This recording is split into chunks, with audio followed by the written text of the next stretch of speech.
In the history of action shooters, few genres can make players both addicted and exhausted quite like the boomer shooter.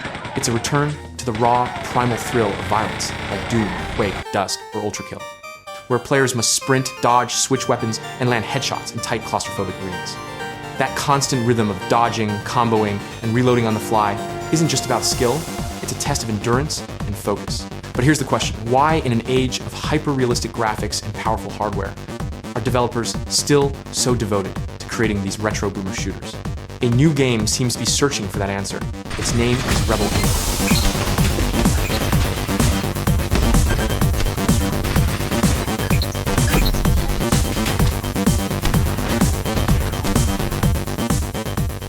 This is a fast-paced action game that fuses stylish hack-and-slash combat with the breakneck rhythm of 90-second shooters.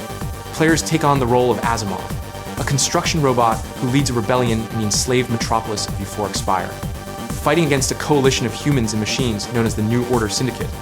It's a story of reclaiming freedom and vengeance from the suffering of the past.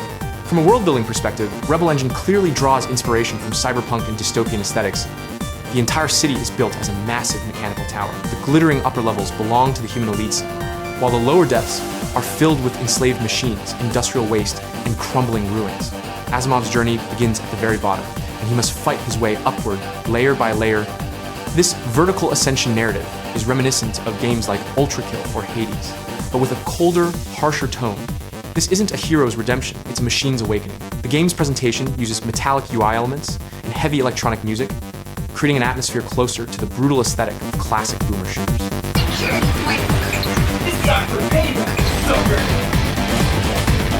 What truly sets Rebel Engine apart, however, is its combat rhythm. The game doesn't want players to rely solely on either guns or melee weapons. Instead, it forges a combat loop that ties both together seamlessly. For example, while unloading bullets into enemies, you can instantly switch to melee and finish them off with a claw or chainsaw strike. There's no traditional reload mechanic. Ammo is refreshed automatically whenever you switch weapons. This encourages constant weapon swapping and uninterrupted aggression, pushing players to chain gunfire and melee attacks into smooth, continuous combos. In Rebel Engine, bullets aren't your main source of damage. They're rhythmic accents, a stylish flourish that enhances the pace and satisfaction of battle. In action games, juggle is one of the most iconic core mechanics. At its core, it allows players to launch enemies into the air and keep them suspended through continuous attacks, chaining different weapons together before finishing with an execution or a ranged strike. It keeps players in a brief but intense state of rhythmic dominance.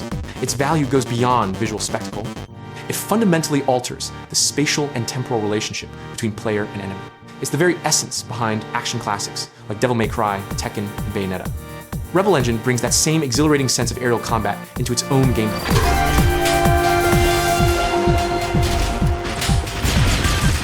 That said, from actual hands-on impressions, the game still falls short of truly polished action titles. Where Devil May Cry balances precision and visual rhythm, Rebel Engine feels more mechanical in execution fast, but lacking tactile weight. Gunplay is closer to Doom 2016, with heavy firepower, smooth weapon transitions, diverse enemy types, and boss fights that show solid design variety. Overall, it's not perfect, but it's pointed in the right direction. Outside the main campaign, there's also an arena mode, similar to Devil May Cry 5's Bloody Palace, where players can practice combos, study enemy behavior, and compete for high scores on global leaderboards.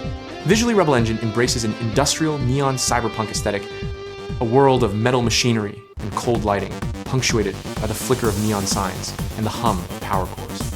The vertical scale of the tower and the mechanical complexity of its design showcase impressive industrial imagination. Ultimately, Rebel Engine is a conceptually ambitious but not yet fully refined action shooter. Its combat system has already built a clear rhythmic identity, and within the fast-paced indie action genre, it shows real potential.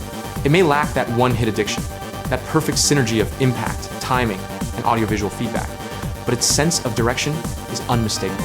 For players who love high-intensity combat and thoughtful action design, this is a title worth watching and worth experiencing.